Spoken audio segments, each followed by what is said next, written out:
Okay, my name is Bo Harris. I'm city administrator here in Shenandoah, Iowa, and I've been asked to provide this information to a citizen here in Shenandoah, and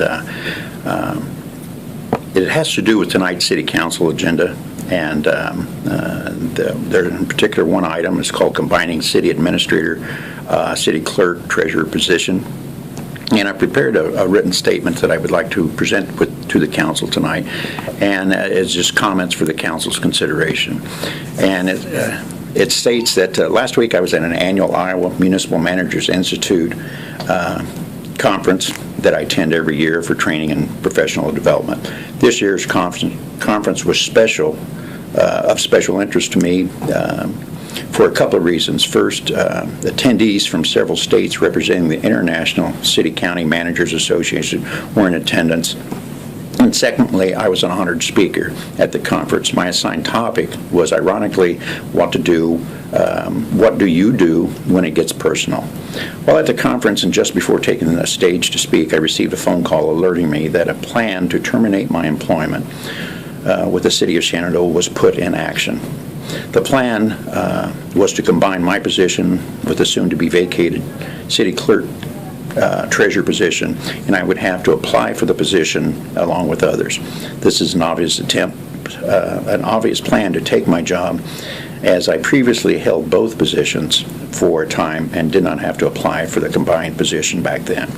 Additionally, I currently hold the city administrator's position. I am a local resident and a property taxpayer.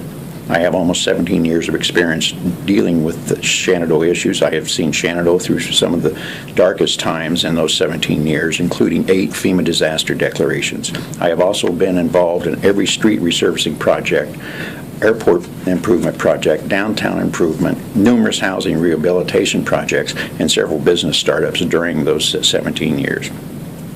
I am the longest serving member of the Southwest Iowa Planning Council Board of Directors. I possess the highest distinction and accreditation a city administrator can attain. By virtue of these accomplishments, I am the most qualified candidate for the position. My salary and benefits, as well as the salary and benefits for a city clerk treasurer, have already been approved by the city council in the current budget and in next year's budget. Taking my position away in this manner will result in a wrongful termination filing against the city, and in all likelihood result in my reinstatement with back pay, benefits, and expenses. It is obvious such an attempt would be expensive and harmful to the citizens of Shenandoah. Therefore, I ask myself, and I think you should ask yourselves, what is the reason for taking my job? The following concerns, once fully exposed, could work to undermine the public's faith and trust in City Hall. I have conducted several investigations, internal investigations, that may be troubling to someone. For instance, I sent a letter to the State Auditor's Office a while back regarding concerns I had about possible wrongdoing. The letter reads as follows. We represent Mr. Byron Harris, who is the city manager of the city of Shenandoah. Mr. Harris recently completed an audit of the city of Shenandoah. Your office recently completed an audit of the city of Shenandoah. As part of that audit, Mr. Harris was asked, in essence, whether he could certify that he was unaware of any fraudulent activity or other irregularities.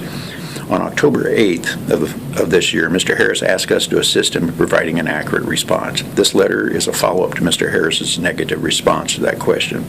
There are several items of concern for Mr. Harris. First, when he became aware of a city council member instructing a worker at the city's waterworks to turn on water at a relative's house on a Sunday. The relative of the councilman was not billed for the water for several months. When the lack of billing came to his attention, Mr. Harris raised the issue with the mayor and the council member in question. The relative then came in and paid a fixed amount bill for the months in question. It appeared that this transaction was improper. Secondly, Mr. Harris has expressed concerns to the mayor regarding compliance with the open meetings law as it relates to an official committee of the city dealing with possible construction of a new water plant. These concerns have not been addressed in a timely manner. Third, the City of Shenandoah caused an appraisal of the tract of land to be performed by Commercial Appraisals of Iowa, Inc., as a possible site for the new water treatment facility. The appraisal for the land found the value to be $7,000 an acre, but the city has agreed to pay $20,000 per acre for the land. Based upon the opinion from the city's bond attorney in connection with another project, Mr. Harris believes a payment this fall to the property owner. Relying on the protections of Iowa's code, Section 70A.29, Mr. Harris wishes to bring these and other matters to the attention of your office in response to the on-site auditor's questions at the end of the audit process. The state only addressed the missing minutes of the Water Committee meetings. The other two items are still open and unresolved. I have a legal opinion concerning land purchase that reads as follows. As to property acquisition, the Code of Iowa does not prescribe procedure. Under Iowa Code Section 364.6, the city is free to establish its own procedure. The reason we encourage cities to obtain appraisals as part of the any process adopted is that the Iowa Constitution prohibits a city making a gift. To pay more for property than it is worth is a gift to the extent that the access above actual value. The appraisal gives the city a base for determining value. Knowingly making an unconstitutional gift can make the city council members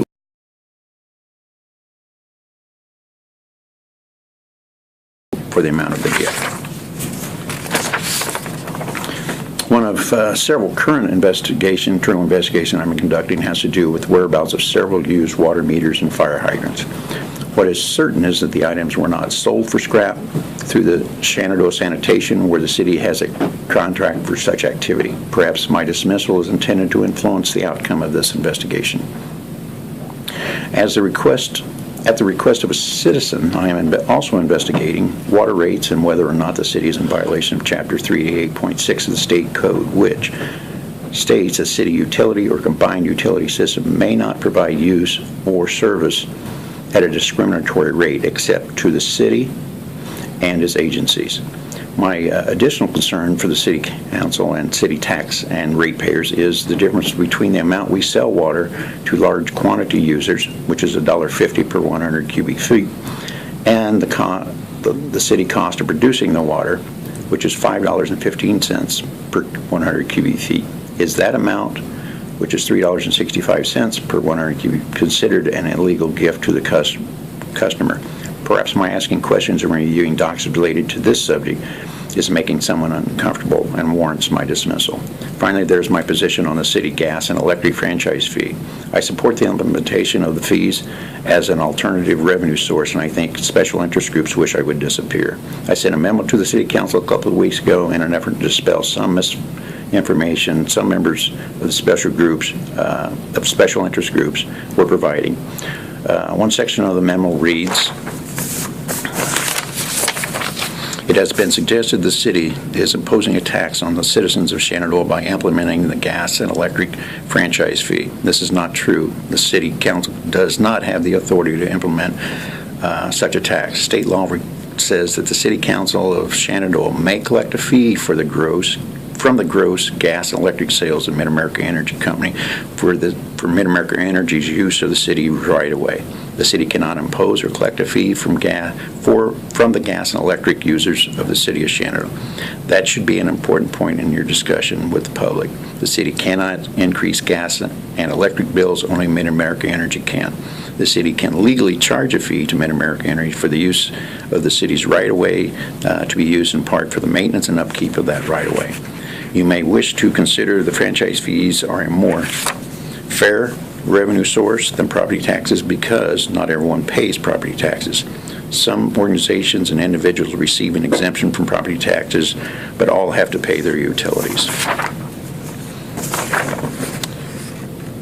You may also wish to consider that Mid-America Energy can simply pass the cost on to the customer. Then why are they working so hard to block the implementation?